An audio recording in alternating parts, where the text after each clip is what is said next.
Okay. My name is Dan Peterson. I'm going to be your forum leader here this morning. I'd like to welcome you to Muscatine Community College, and I'd like to thank the Community College for continuing to sponsor this forum and having us here and there on campus. I'd like to thank our elected officials for coming and for your service to the state of Iowa and to your constituents.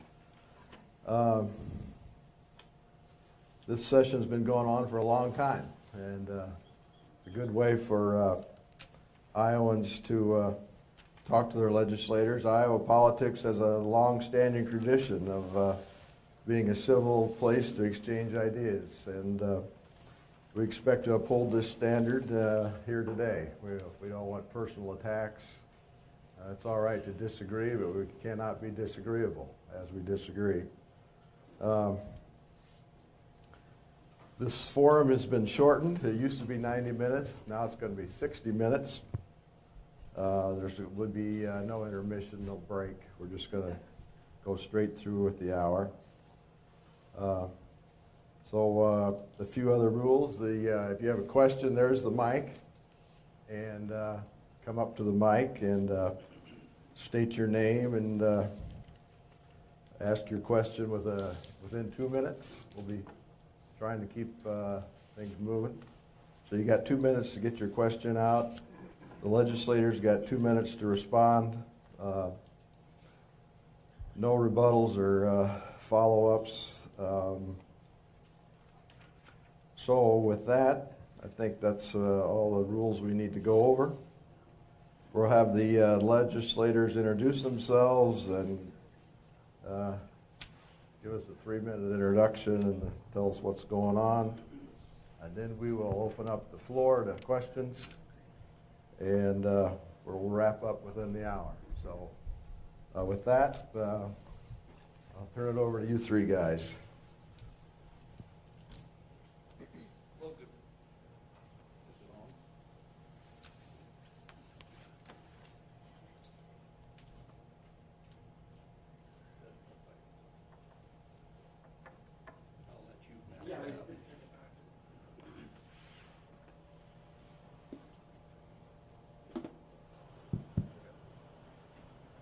Thank you. Well, good morning. There we go.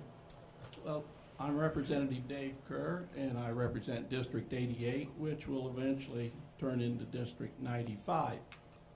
Maybe you know or don't know, but I do not plan on running next session. I'm going to retire after 6 years.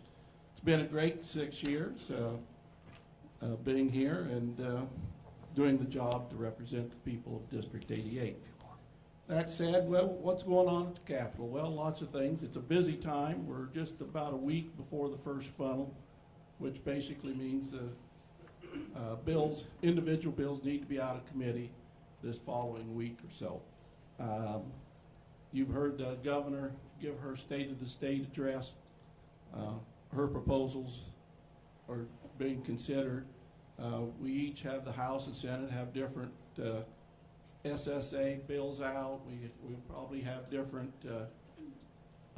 overall tax reform bills that will differ. What's going on is negotiations that you may hear about soon, or especially for SSA, that we'll come to a conclusion on final SSA numbers and what all is included in on that. In my committee that I'm on, education, we're running a lot of education bills through, dealing with teacher shortages. Local government has a few bills, not very many that are, they should be really bipartisan.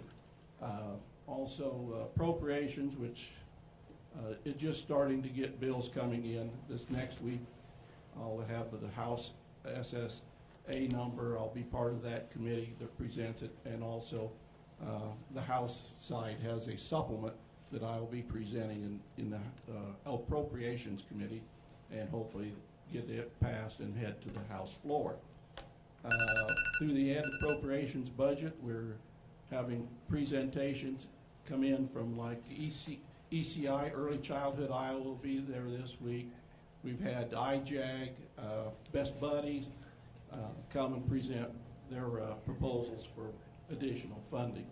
So it's quite an active time, and this week it's a shortened week, but it'll be a very busy week up at the State House. Hi everybody, nice to have you here in person. So I'm Mark Lofgren, I live in Muscatine, and my district is half in Muscatine County, half in Scott County, but now it's changed a bunch. 60% of it's different now. So instead of, I have nothing in Scott County after this year. I have Wilton now, the Kaufman area. I have, it goes all the way down to West Burlington, all the rural, Louisa County, all the way down to West Burlington, not the city, but the rural area, over to Mount Pleasant in Henry County there. So, so like I said, I'm looking forward to meeting a lot of people down there.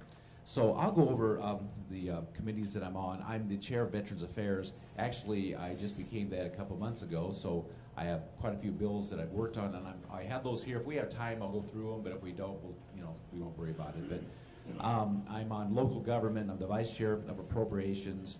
I'm on government oversight, human resources, and I was the chair of economic growth budget sub, but because I'm the chair of Veterans Affairs, we have to kind of be fair to everybody and spread things around. So a few of the bills I'm working on, we were all ready to do school physicals, chiropractors could do them. We didn't quite get that done last year, and that's still out there on unfinished business. Hands-free driving is something I've worked on, I think, for 4 years now. Being a runner and having friends who are cyclists, it's just really dangerous. Nobody's paying any attention when they're driving. I have hands-free technology in my car. It's just a lot safer. I think this year might be the year that we'll finally get that passed. It seems like the House is, I think a little more positive about it and everything, and the Senate is too. Land banks is something, because a lot of bills I work on are housing bills. That has to do with cities and counties through 28E come together with people that understand real estate and understand land, and they pool properties together that are just properties that you just can't get rid of, and kind of tee them up for a developer in the future. So that's something that I'm still working on. And I do a lot in affordable housing. You know, a year ago, the governor had a projection that we needed 47,000 more housing units by 2030. Now she's actually upped that to 60,000. And we just know that for job creation stuff, these companies have a hard time hiring anybody if they don't have the housing available. So, and our housing stock, well, 40% of the houses were built before 1950, so we have a lot of older homes.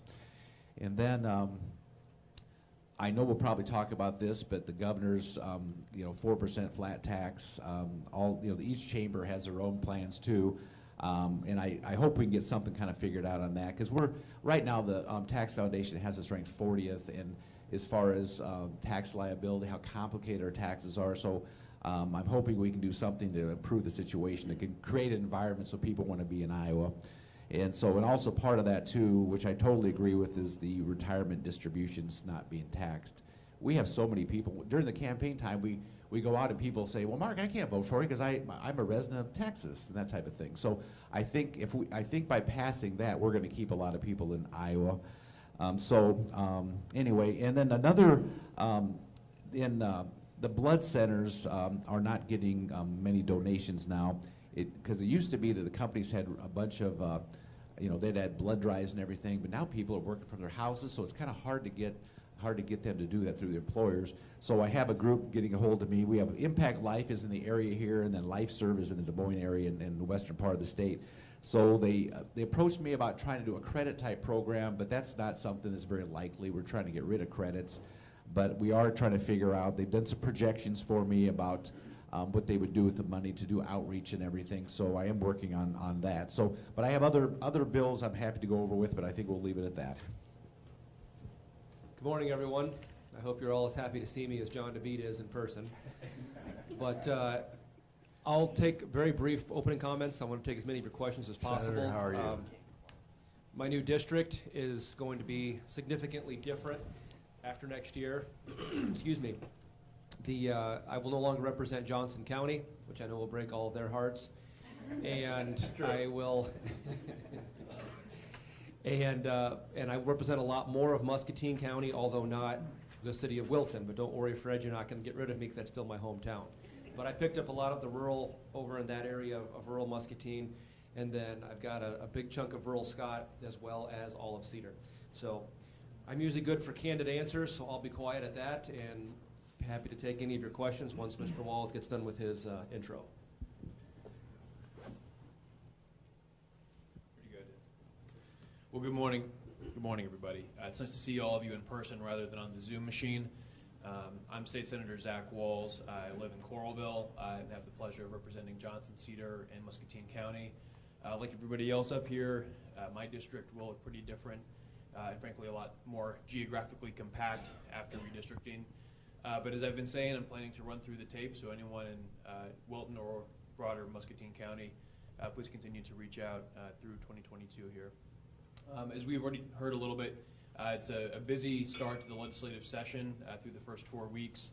There's a lot going on in the Senate, a lot going on in the House. I think it's still a little early to say what exactly the final details are going to look like on all of these, but a couple of the big bills that are already getting a lot of attention. In the Senate, one of the pieces of legislation that we're working on is this tax plan. We'll be talking about that. Senate Democrats, along with House Democrats, unveiled our proposal this week, which is much more focused on the middle class.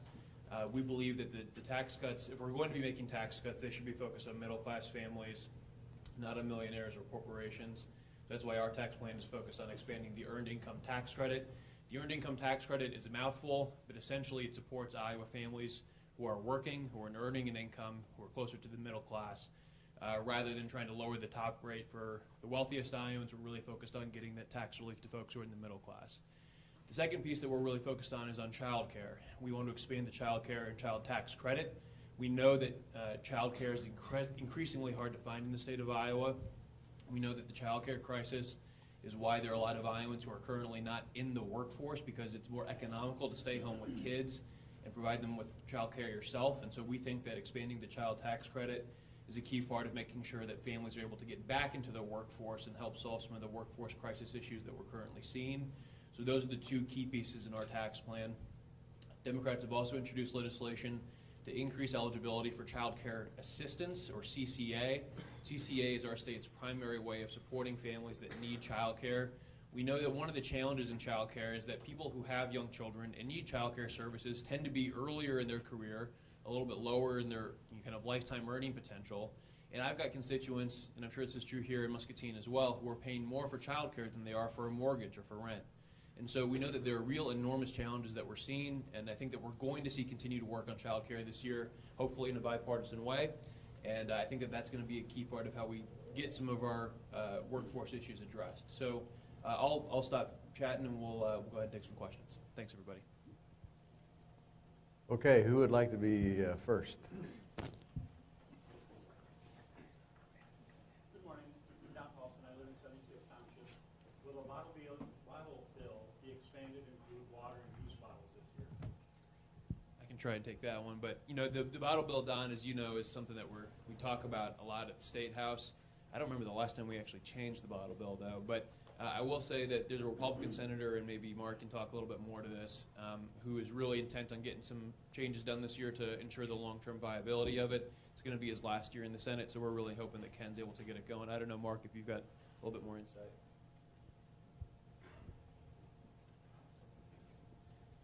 You know, I think he's correct.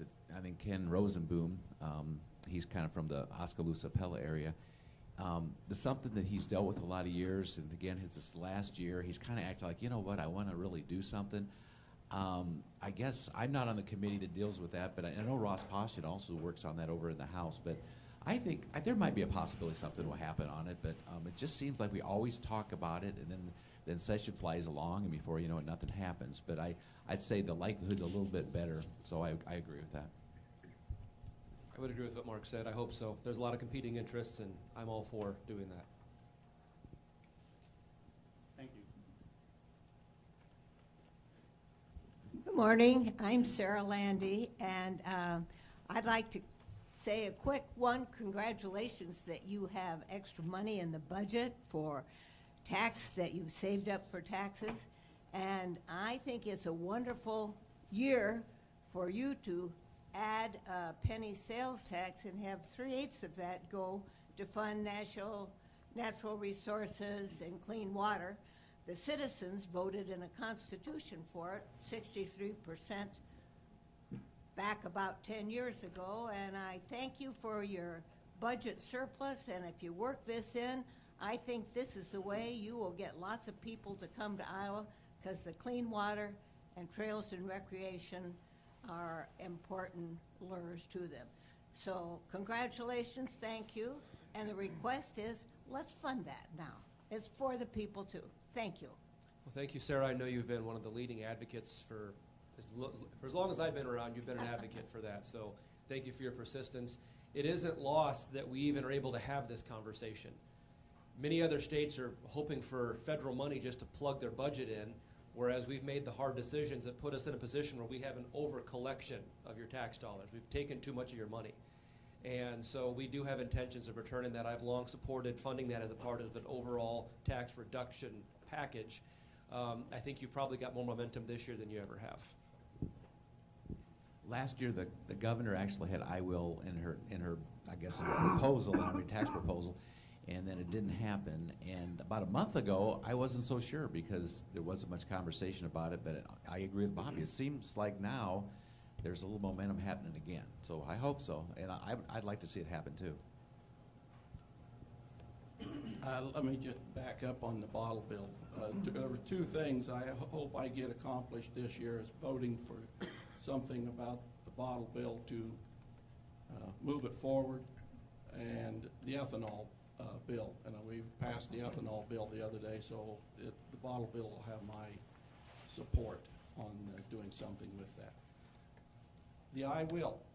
I'm not sure it will move, just because last year we had big discussion on the west side of the state and on the east side of the state. The 1 cent increase does not, how should I say it, is not appealing for the sales. People can go to Illinois or Nebraska, the Dakotas or Minnesota and buy things possibly cheaper and hinder sales here in Iowa for the 1 cent increase. That said, I don't know if it'll move for sure or not, or meet much resistance. So just to recap for folks, I will passed in 2010, 64% of Iowans voted for it. It was actually the very first election that I ever voted in. And Sarah, it was the very first thing I ever voted for. The first thing I did was flip my ballot over and fill in the bubble and then flipped it back over. And so I've been a big supporter of I will for a long time. The Senate Republicans have included funding I will in their tax proposal, although it's a little bit of a convoluted way that they go about it. Essentially, a lot of communities currently have the local option sales tax, including Muscatine. So you have that 7th cent, right, the 7th penny, and essentially what the Republican plan does is it takes that away statewide, and then it raises it again to fund I will. And some of the money goes back to the communities that are currently using those dollars, and then some of it goes to fund I will. And there's some proposed changes to the formula that I have some concerns about, but that I think we can work through. And then it also returns some of the other money back to the communities that currently have the local option sales tax. I think that is a much better proposal than what we have seen in the past, which has been involved like using part of that penny to buy down some of the corporate rates and what have you. So I think that the current proposal is probably the best proposal that we've seen in the last couple of years. I hope you're wrong, Dave, but it is in the Senate side, and it's the Senate and House Republicans are going to be negotiating with each other, and I don't know if it'll be included in the final passage or not, because frankly we're not involved in those discussions. But I will tell you, Sarah, there are a lot of folks who want to see I will funded. It's been, 12 years at this point, so it's time for us to stop talking. It's hard to get it done. Thank you very much. Good morning. My name is Rebecca Imhoff, and I'm a student at MCC, and I'm also a part of the Muscatine Community College Young Democrats of America. And today I'm just here to ask for your guys' continued support for community colleges, because without your support, it's hard for students to continue their education. Thank you. Rebecca, I think the good news is that you got strong bipartisan support for community colleges. In the House, Senate, Democrats, Republicans, we know that community college is a key part of how we make sure that our young people are getting the skills and education that they need. I don't know if anyone else wants to add to that. That's right in my budget. The community colleges has asked Naomi, you can correct me if I'm wrong, $14 million budget increase. That's on top of what we already fund the community colleges at. That's a hefty ask. I don't know if it'll be 14. I don't know exactly what that number is because we haven't really got into the budget that handles that part yet. I do know that there will be adequate funding coming forth just because of the support that the House and Senate and the governor has for our community colleges. They are, you could say, the heartbeat of our getting people ready for jobs on a short-term basis. So they have a lot of support, whether that be 6 million, 8 million, 10 million in negotiations. I can't tell you what it'll end up right now, but 14 is a nice number, but I don't know. And the governor's budget is 2.5% increase, which would be 5.4 million. But I guess I understand it is the 14 million because of utilities and salaries and everything else. So we'll have to see. I mean, I still want to find a little bit more about any federal dollars that they've gotten and to kind of look at everything. Well, first of all, thank you for being here. Thank you for being a part of the College Democrats. I remember fondly when I was here and the chair of the College Republicans, we worked with the College Democrats, did co-recruiting drives, co-pizza drives, all those things. And so my first question is, on a scale of 1 to 10, how good of a job is John DeBeat doing? 12. You're in a safe space. You can say what it does. We will continue to support community colleges at as high of a rate as humanly possible. It's the best bang for the buck when it comes to education, and you guys are the heartbeat of our community, so we'll do as much as we possibly can. Thank you. My name is Zeke Walker. Senator Lofgren, you mentioned that you're now chair of Veterans Affairs. I'm curious what sort of things you have on your agenda for the committee this year. I know it's a pretty active committee, so I'm sure there's going to be a lot going on. Well, one thing we're working on that right now that we have the Health and Human Service budget, there's $2 million for veteran home grants. So what happens is a veteran being the criteria would get $5,000 towards down payment or closing costs.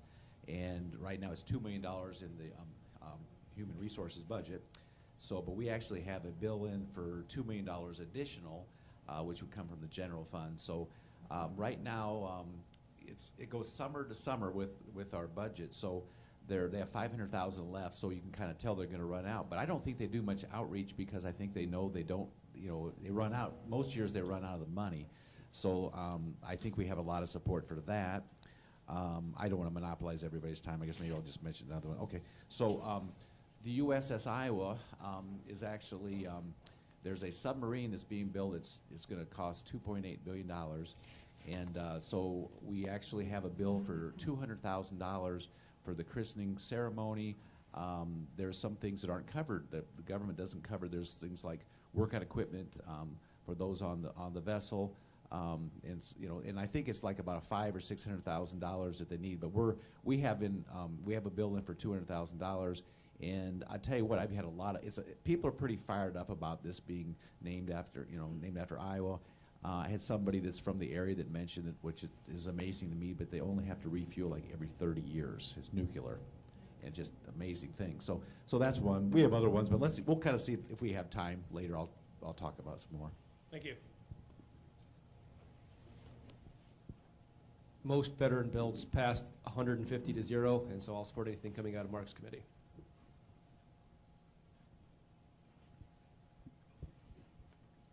Yeah, I would just echo that, obviously. Strong bipartisan support for our veterans. We know that an additional way that we're going to continue to support folks is going to be through a lot of the housing programs that Mark mentioned. There's been a lot of strong bipartisan cooperation there, and I think we're going to continue to see that going forward. And it's good to see you, Zeke. I'm Nancy Swa, and I'm from the West Branch area, and Bobby's been my representative. And this is a future voter, my granddaughter, Ellie. She wanted to say hi, too. She was taking notes when you all were speaking before. So thank you all for your hard work. And Representative Kaufman, it's great. I mean, how you respond so quickly to emails and things. And thank you for keeping your head up high in this tough time. Also, thank you for your work on mental health issues. I think those bills that you're getting passed are going to maybe not solve the problem, but help move things forward. But I do have one thing that is an ask that I'm passionate about. It's House File 98 that just got passed out of subcommittee, having to do with taxing e-cigarettes and vape products like other tobacco products. And I would ask you to bring this up for a vote in the full state government committee. And if you need encouragement or to be persuaded to do that, I could do that. I have more information, but if you don't need to, that's great. So, I don't know, do you need persuasion? Okay. And then, Zach, you're going to get to deal with me in the future, I guess, because of the changes in things. Some of my family's going to still be with Bobby, but Are you on the Johnson County side of West Branch or the I Cedar am. County? I Okay, originally all right. was in Cedar, but that's okay. I'm in Johnson. And he set the bar high to respond, so. Well, I've enjoyed being your state senator for the last 4 years and hope I get to be for a lot more Absolutely. in the future. And then, Mark, I have one quick thing for you. And being a bicyclist, I don't know if there's anything you can do personally or if there's anything you guys could do as representatives, but it frightens me, the number of bicyclists that are on the gravel roads, and they're riding in the spring and the fall, and there's grain trucks, and there's big equipment, and we can't see them. And I have stopped, I have called the Johnson County Sheriff. I don't know what can be done. We have bike trails. They're going to get killed. I don't want to be the one to kill somebody. And I've asked them if they have a death wish when they're riding on the gravel like that. They ride 8 across, and we can't see them.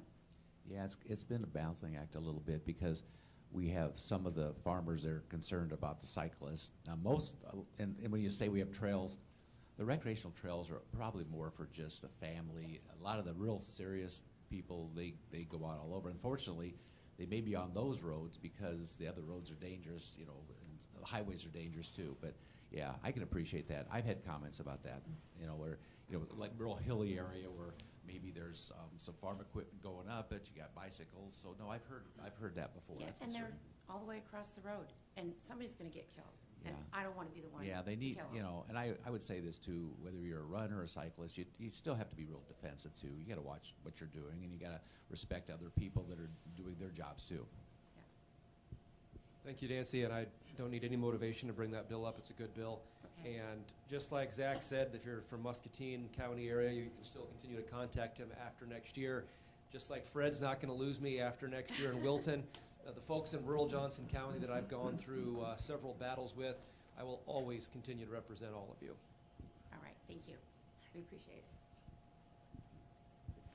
Along those lines, for the last 6 years, the bicyclists move over has always come up. So I started noticing more in my area around Wapello, Morning Sun area. Certain roads that they ride, like the 5 Mile lane, then they branch off and go towards Winfield or up towards Columbus Junction. There's a lot of bicyclists that use these roads. They're not always heavily traveled, but they are traveled by individuals quite often. So I noticed there are some of the bicycles have a nice light on the back, especially it flashes red. You can see it at a long distance. Some of them is very dim if they have the light on at all. So I would like to see some requirements of length that you're supposed to be able to see a light flashing, like a red light in the back. And one suggestion by a lot of people is license plate. I don't know if I'm ready to move that far or not, but that has been a suggestion, comes forth to me quite often. Why, if my car does not give them, or they think I'm causing a problem, they have my license plate on the car, truck, or whatever, and they can turn me in.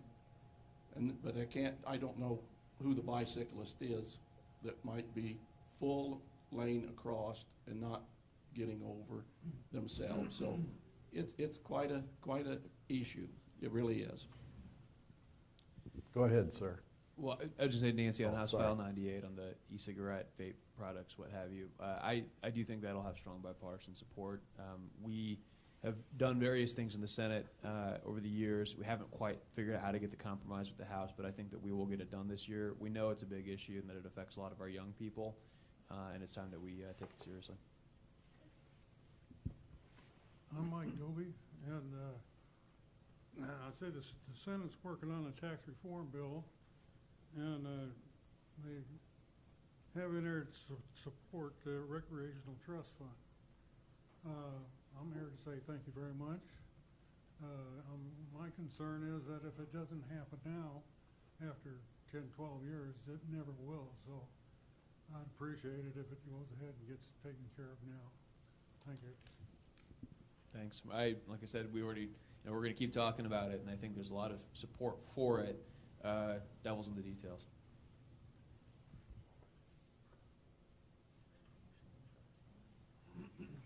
Good morning. My name is Diana Tank, and I'm the president of the Mellon City Bike Club here in Muscatine, as well as a member of the Iowa Bicycle Coalition. And I'm here just to ask about your opinions or support of the House File Bill 2015. I know that Representative Cisneros, he's on the Transportation Committee, and he isn't here today, but I am just wanting to throw out your opportunity for you to weigh in on what your support is, how you feel about it, if you're interested in this bill and how you see it in the future. Is that the hands-free bill? Yes, it is the House. 2015. Yes, Mark, yes. I know you. And also the more stringent penalties against drivers that do hit cyclists and cause serious injury or death. Yeah, so I had companion, I believe, now things change around. There's been a lot of bills in there. But yeah, it was my original, or my bill a couple years ago or whatever. It's the same bill that's in the Senate, is that. So, Ann Meyer has been working on that in the House. So, but I think maybe this year we can get it done. There's, I know we have the votes. That's not really the problem. It's maybe there's just a few people that don't want it to happen, but we'll have to wrestle with them a little bit. Yes, thank you.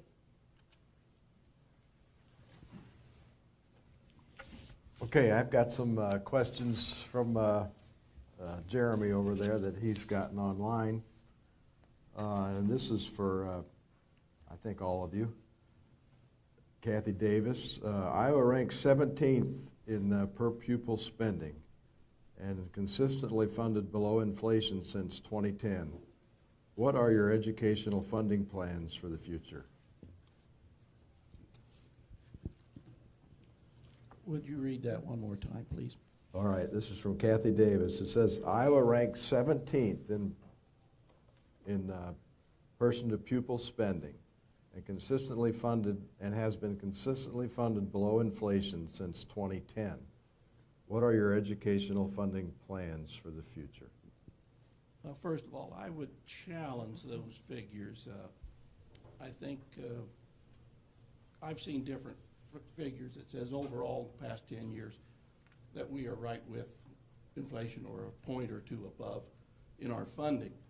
That said, this year's proposal in the House is 2.5 for SSA, add money for the equity and for transportation, and then on top of it we are offering $19.2 million supplemental. And the supplemental can be used for various things, teacher shortages, bus drivers. I've got a list here that I can look at and read back to you if anybody really wants to know. But our House bill just differs from the Senate bill quite a bit. So I figure that the House bill is very much improved over the Senate's bill. I agree with that 100% because it's the Republican bill in the Senate, not the Democratic one. Look, education is going to be a really hot topic this year. It already is.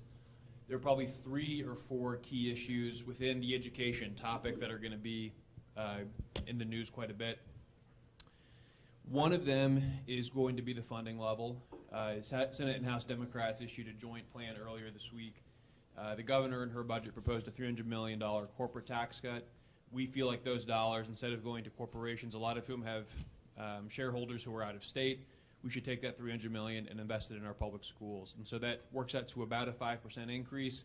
We think that if we can afford a $300 million tax cut for corporations, we can definitely afford a $300 million investment in our kids, because they're the best investment that we're ever going to make. So that's number one. Second issue that we're going to hear a lot about is about vouchers, which is going to be essentially this idea that you take the money that that the state appropriates for K-12 students for public school, and then gives that to folks in the form of, whether you call it an education savings account or a voucher, essentially taking those public dollars and then making those available for a private school education. Now, Democrats and Republicans agree that we support private schools. We have open enrollment in this state, which allows for school choice, and we also support the, obviously, ability for private schools to have students in their system. And in fact, the state already spends $73 million on private school education. So there's a lot of money that is already flowing to private schools. Democrats do not think that we should be taking even more public money and spending it on private school. So that's going to be an issue that is this big conversation. I'm sure we'll hear a lot about it this morning. So that's the second issue. The third issue is something that's been in the news a fair bit about Republican Senate President kind of launched his opening day speech accusing excuse me, some teachers of having a sinister agenda. Now, he's, I think, walked some of that back, and there's some disagreement about whether or not those were the right words for him to use, but just this general sense that I think a lot of teachers have, they don't feel like they're being respected by some of the words and bills that are coming out of the Iowa legislature. I will tell you that Senate Democrats in the Education Committee this week voted in a bipartisan way to support a Parents' Bill of Rights, which we think, of course, we want to involve parents in the classroom and involve parents in their students' education and their children's education. What we don't support is excluding teachers from that process, and that's where we have some real issues. And so I think if you're looking at all the various education issues, Kathy, those are going to be the three big ones that we're talking about: the SSA funding, the vouchers issue, and then this kind of parental involvement issue. So I think that there are going to be some bipartisan bills on the parental involvement issue. There are going to be some partisan issues on that as well. But I think a lot of the real action is going to be on those first two, on the SSA number and on the school vouchers. So in the Senate, we had 2.25, but we had the $10 per pupil equity. You don't hear about it much here, but up in Davenport, that's really important to them.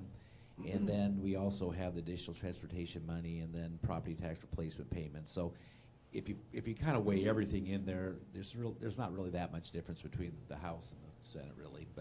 But so also too, this is just, we realize too, inflation just gone crazy with some of the federal policies. But I think that what's happened is there are a lot of federal dollars the school districts have right now. And I really kind of feel that, you know, maybe hopefully inflation will get under control and all that, but I hope we can. I'm hearing some of the districts aren't really sure what to do with all the money right now. So I think what we're doing is still pretty reasonable. 53%. That's how much the state of Iowa, of its $8+ billion, spends on education. 53%. So I just scribbled down real quick, that's $4 billion. That's the state of Iowa writing a check for $4 billion to education. For anybody that would like more than what we're asking for this year, I've listed off, just off the top of my head, a few of the programs that the other 47% has to fund. Healthcare, the environment, the courts, water quality, mental health, prisons, children's mental health, DHS, Medicaid, roads, DNR. If 53% and $4 billion isn't good enough, then I'd like to know where you'd like to make the cuts.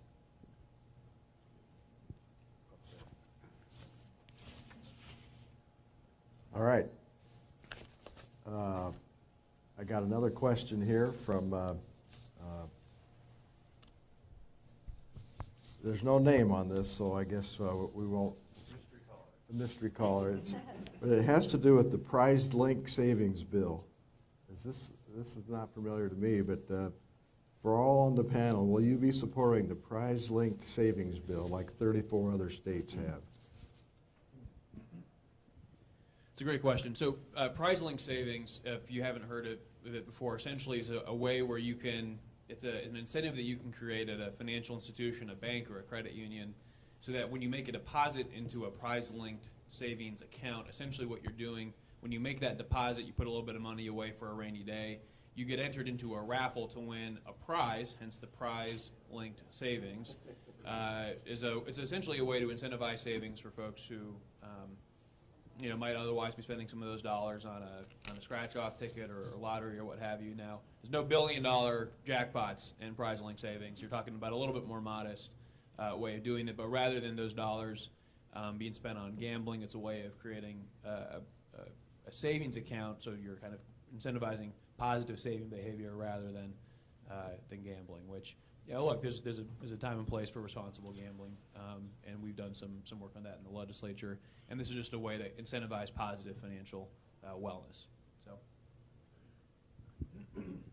Yes, now that you mentioned that, Hal explained it very well. Thank you for that, Senator. It sounds like the first drawing will be for a toaster. I will not support that bill, whether it comes out of the House or the Senate. I didn't, when you described it, I didn't catch, I didn't understand, but I do, it's really a good bill, actually. So if you can encourage people to put money away for retirement, that's great. So Hey, tell Jason to move it. Okay. Well, as a farmer, I'm a professional daily gambler. But when it comes to that bill, I have voted for it in the past. It's in the State Government Committee, and it's actually scheduled to be on Tuesday's agenda, and I will be supporting it. All right, thank you. Okay, this is from Gary Davis. I don't know if he's related to Kathy Davis, but Gary Davis asks the question, what are your feelings about public service in Iowa? I'm doing it. Public service has gotten more difficult over the last few years. On both sides, we've seen a lot of extreme behavior.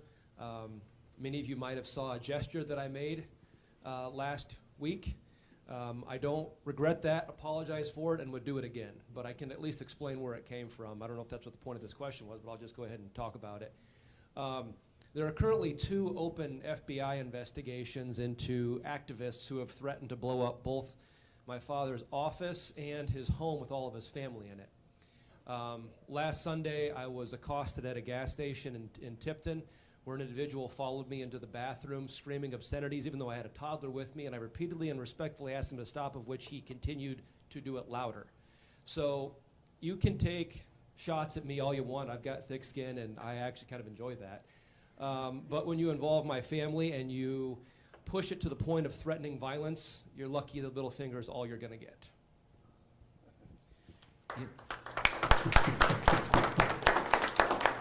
So I first ran, I guess my campaign was 2010 for 11.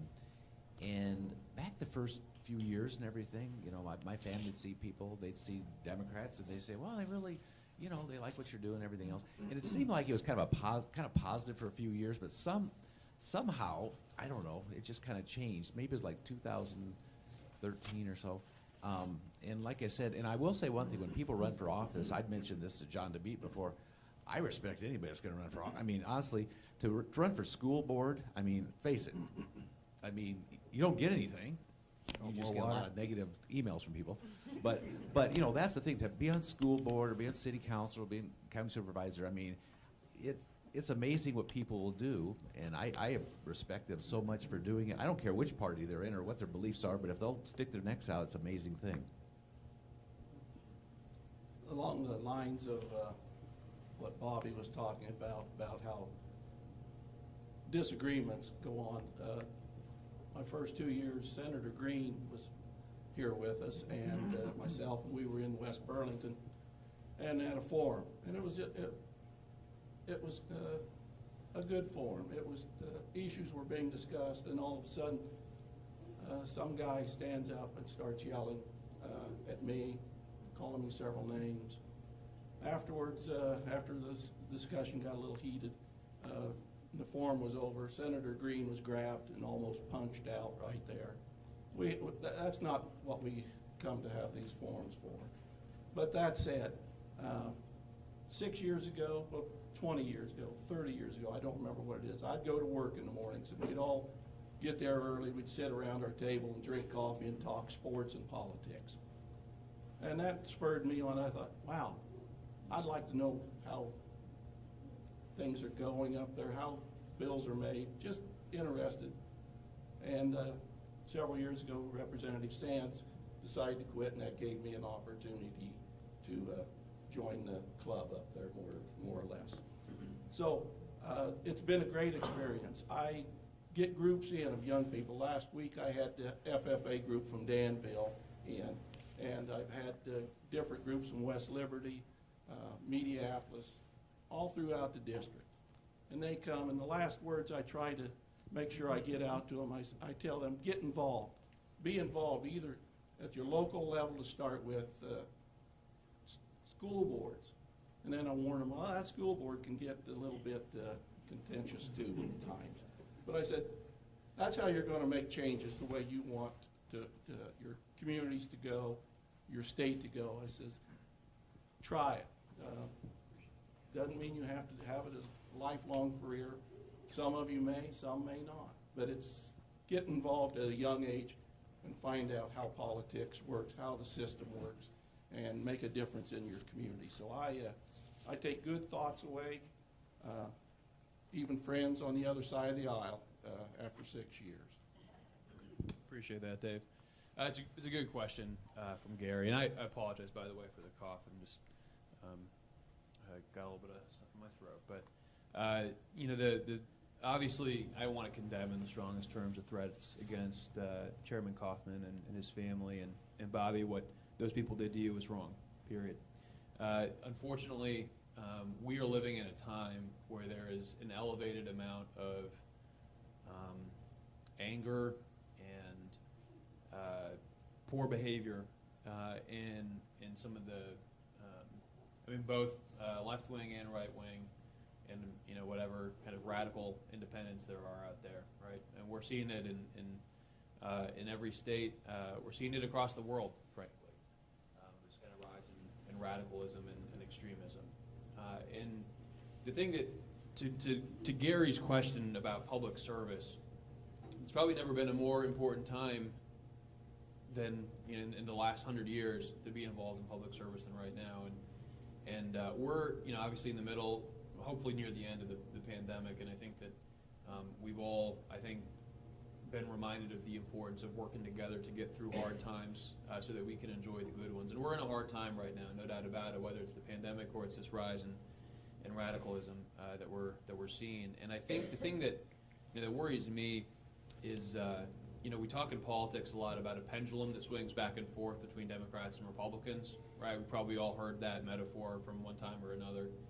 And I'd say the thing that really scares me is this possibility that it's no longer a pendulum and instead it's more like a ratchet. And things are just getting tighter and tighter and angrier and angrier. And whether it's the threats against Jeff Kaufman's family, whether it's the threats that were made against the Democratic chairman, Ross Wilburn, and the racist attacks that he's had to put up with as the first black chairman of the Iowa Democratic Party, there is a level of anger that's out there that I think is really dangerous. And when we have disagreements as a society about really basic things like the outcome of the 2020 presidential election, and I'm not here to tell you one way or the other, but I'm just observing the fact that there is a disagreement that a lot of people have about that election. That raises, I think, real questions and real challenges for us as an entire country. And frankly, it's our adversaries internationally who benefit the most from the internal division that we're experiencing right now as a state, as a country. And so I don't have a magic solution for anybody sitting here today. I don't have an answer, Gary, to your question about how we're going to fix public service. But what I will tell you is that there's no more important time than right now. If you are a person who cares about Iowa, a person who loves America, to get involved and to sign up and be a patriotic public servant, because we need you right now, 110%. And I'm grateful to every single person in the Iowa legislature, every school board member, every city council person across the state who steps up and puts their name on the ballot, because it takes guts. It really does. And we need more good people in office, that's for sure. All right, thank you. I got another question from Gary Davis. Do you believe in the Constitution, the First Amendment, the Establishment Clause of the First Amendment? Gary had his coffee this morning, huh? Yeah, look, Gary, when all four of us took office, we swore an oath not just to defend the Iowa Constitution, but the United States Constitution. So yes, 100%. I think that was well said, or Senator, excuse me. Yeah, I'm sure we all do. Support all the amendments of the Constitution. Okay, well, that's all the questions we have, but I have a question. Go ahead. My question is this carbon pipeline that's in the newspapers running through northern Iowa. What's the status of that in the Iowa legislature? So every piece of property rights legislation regarding eminent domain that has become law in the last 9.5 years has had my name on it. So I have a pretty significant amount of experience in this, and it puts me in this very strange position to explain things the way that I feel I need to. And that is that there is currently a very stringent process in Iowa to obtain eminent domain. People have seen bills and conversations in the media about whether you have to have a certain threshold of willing participants before you are even be able to ask for eminent domain, and the answer is no. There is not. So if there's 100 of you that have a farm affected by a potential pipeline, you don't have to get to 60%, 70%, 80% to be able to ask our utilities board, which is the gatekeeper for that legislation, or excuse me, for that action of eminent domain. You do not have to have a certain threshold. I believe there should be a threshold. I think that you should have to, as a company, work with landowners, open your checkbook up, go around ones that don't want you before you could even ever dream of having that very sacred right of taking someone's property. And so for that reason, I believe we should have legislation in the future. I also respect people's personal private property rights that wish to conduct commerce on their farm.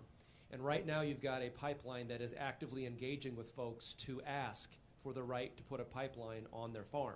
So far, everyone they've asked has either A, received what they asked for, B, been told no, you need to go around us, or C, we're going to continue to negotiate. Not one file for eminent domain has happened. There was a Cedar Rapids Gazette article last week that was journalistic malpractice. It was lazy, it was false, and it was wrong. And I'm not here to defend the pipeline companies. They should not receive eminent domain unless they get high 90s of the percentage. You do not have a right to take someone's land just because you want to conduct business and have profit. But what the Utilities Board received last week from said pipelines was an application to continue to negotiate. Schedule H, which is the condemnation part of the application, was not checked. Yet I read an article, was passed around, and I was called weak on eminent domain because they says they filed for eminent domain. The Gazette was wrong. They didn't. And so these pipelines continue to negotiate in good faith. I'm respecting currently those as people's private property rights that wish to conduct that business. If and when a company asks for eminent domain and it's not at that high standard, I will personally lead the way to shut them down. But as long as people are willingly participating, I don't believe it's my job to get involved. As one of the few people that have pipelines on their farm, I have 9 different pipelines across my farm. I've been getting letters from people across the state on eminent domain and everything. Bobby explained that situation really well. But I'd like to just talk for a second on if you're willing to sign up and have the pipeline, there are various things you can ask for in the negotiations. And I've tried to correspond with people that just don't take what the pipeline offers of burying it 4 foot deep, because you may want it 6 foot deep because the farmer tiles. And if the pipeline's in the wrong depth, they're there first, you will have to go below them by 2 feet. So there are certain things. And once the pipeline's there, it's usually going to be there your lifetime. So negotiation, making a good relationship with the company, whichever company gets the contract, establishing a good relationship is vital because the squeaky wheel gets the grease on all the pipelines that I've worked on and been part of. So it's not all gloom and doom. One issue that I know concerns a lot of farmers is they come through, they tear up the soil, and putting it back is essential. Getting the spoil in first, then the topsoil back over. And for so many years, they want to pay you damages or difference between non-disturbed soil and the disturbed soil where the pipeline is. I think that needs 5 to 7 years instead of just the 3 years that some of the companies are offering. And I'm like Bobby says, if they come up to the neighbor and the neighbor signs on, more power to them. If I don't want it, I don't believe you should be obligated to take one. But I'm just fortunate that my father-in-law took on 9 of them. So that's where I'm at. I don't fear pipelines, so I guess I don't know whether that's good or bad. Yeah, I don't have a heck of a lot to add. You know, I think the role of the legislature, if there is one, remains to be seen. You know, we're hearing from a lot of folks, kind of interesting coalition of folks who are speaking out in favor of the pipeline, who are speaking out against the pipeline. And so I think most of this is going to wind up being handled by the Iowa Utilities Board, to Bobby's point. But I do think that, you know, if the legislature does wind up having a role in this, we're going to take it very seriously. We'll look at it very closely. And I think that you'll see some good bipartisan cooperation in whichever way we wind up making our decision. All right, thank you. I do have a late question here from Daniel Clark. In 2018, the Muscatine City Council voted unanimously for February 25th to be observed as Alexander Clark Day in perpetuity. His birthday was in 1826. Would you support an annual observance at the state level? Yeah, absolutely. No doubt about it. I think that, you know, we often will do we'll do a point of personal privilege or something acknowledging Mr. Clark in the Iowa Senate, and I presume that happens in the House as well. And so, you know, I think it's certainly worth, especially in Black History Month, observing and celebrating that. No doubt about it. If my memory is correct, I believe Representative Carlson did that a time or two over his career at the State House. So, yes. Yeah, I would too. Absolutely. And do you have another question? Because I'd be happy to answer it. Randall? If that's okay. Yeah, sure. Yeah, I'm Randall Eichberger, and we were at, when you gave your great speech there at the Rotunda the other day. And is that Convention of States resolution going to be acted on? So, first of all, I want to make sure you get your question in. So, if Daniel Clark is listening, I would absolutely do a House resolution to be able to observe that each month. His question was if the Convention of the States legislation is going to get a hearing. Yes. That I am a co-sponsor of that bill, and I expected to have a state government committee vote next week. I'd like to frankly see us be the 19th, I believe, state to do this. People have all of these misnotions about what the Convention of States is, and is it this giant conspiracy theory where a bunch of people get together and change the Constitution. There's been 78 constitutional conventions. Now, it's been a while since we've done one, but the 10th Amendment is probably my favorite amendment besides the second, because it gives states, whether Democrats are in control of the state and Republicans the federal government, or vice versa, it gives the party that, or the people, or the interested entities that are not in control of the federal government a say. And if you disagree, even if you're a Democrat disagreeing with a Republican president, or a Republican disagreeing with a Democrat president, it doesn't matter, it's not political. It gives you the right to be able to object to what the federal government is doing. That was the wisdom of the founders, was to not just rely on the federal government to tell us as a state, hey, little state, you're going to do exactly what we say no matter who's in charge.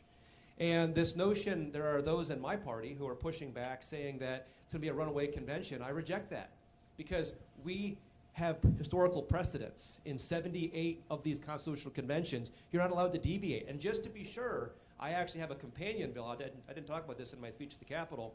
I have a companion bill that would pose civil and criminal penalties to any electors that were involved in the convention that chose to deviate away from the stated agenda the legislature gave forward. So there will be no runaway convention where Democrats change everything for the bad or Republicans for the bad or vice versa. This is just a way to have a discussion as a group of states about the federal government. So I absolutely want to have it for a vote and support it completely. I'm one of the co-sponsors in the Senate, so I guess that tells you enough. But before we get out of here, I want to mention that I'm going to miss Dave. He's been great working with, and Zach sat next to me for 2 years, so we know each other really well. So I'll be seeing him there, but I guess not at MCC anymore. So. You might keep showing up. I love these. These are great. I'm gonna get some of Johnson County. Yeah, hey, you're always. Just to mention Bobby's amendment, I think that'll bring a lot of people on board that had questions or were negative towards the convention states. I think it's a great amendment and well thought out. So I have to confess that the Convention of the States is not something that I've studied as closely. I will tell you that, if you want to talk about making getting a Convention of the States together to take a look at the Constitution and some of the amendments that are on there and what the future of the country is, I think that's a great idea. The reality is that when you look at what's happening in Washington, D.C., there's a huge amount of dysfunction, and a lot of that comes from the structure of the way that our entities are created. Now, we can have some separate conversations about the national debt and where that is. We can talk about perceived encroachments on the Second Amendment, on First Amendment, all kinds of stuff, right? But this kind of big picture question of how does our government work? Why is it set up the way it is? How can we make it better? I think those are all really good questions and things that we should always be looking at. So I can't say without taking a closer look at the resolution whether or not I'm going to support it. I get some emails about it, and I certainly would have some concerns about the prospect of runaway convention, what have you. But if there are some safeguards in place, that might help some of the concerns that are out there. But generally speaking, I don't think that there's anything wrong. When you're in a business, you're and Bobby, I've heard you use this metaphor before, talking about voting restrictions from my perspective, voting protections from your perspective. But whenever you're in business, you like to look around and figure out, okay, is there a way that we can do stuff better, right? Because that's how you have to adapt or die. That's just the way it works in life. And so if there's a way for us to do this in a way that's bipartisan, the thing that worries me a little bit about the rally that we had, was that just last week? Oh my God. What worries me a little bit about it is it is a very partisan thing right now. It is really a Republican kind of right-wing driven process. I think if we're going to do it in a responsible way, we really got to figure out a way to talk about this in a bipartisan way. So that way it's not just one party using this as a cudgel against another party, and instead you've got people coming together to figure out how we improve and strengthen our government together. To the point that I had earlier about the ratchet, we want people working together, not just making the system tighter and tighter and tighter. So those are my 2 cents on it. Randall, is there a specific thing that you would like to see Convention of the States change or work on, or just kind of big picture? One of the main things at the federal level would be term limits, maybe. Sure. Balanced budget. Okay. All right. See, that's good feedback right there. And So it takes 3/4 of the legislature in each. There's already very tight restrictions about how we go about it. There have to be 34 states that agree to have the convention, so that's a majority, and then so forth and so on. There's a lot of protections. Yeah. The founders of our Constitution were very wise men. no doubt about it. I just finished reading a wonderful book about our founders and the way that they saw the world and some of the education that they had to help shape their worldview at that time. Really, really great book called First Principles. So if you're looking for some more light reading, I highly recommend check it out. Great questions today. Yeah, absolutely. All right, well, we've used our hour. I'd like to thank our elected officials for coming today. Appreciate your time and your work. Thank you all for coming, and let's give them a round of applause.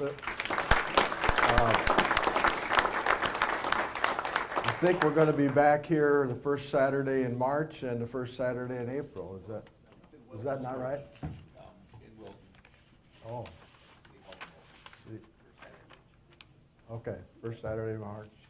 First Saturday in March, City Hall in Wilton. All right. Yeah, thank you all.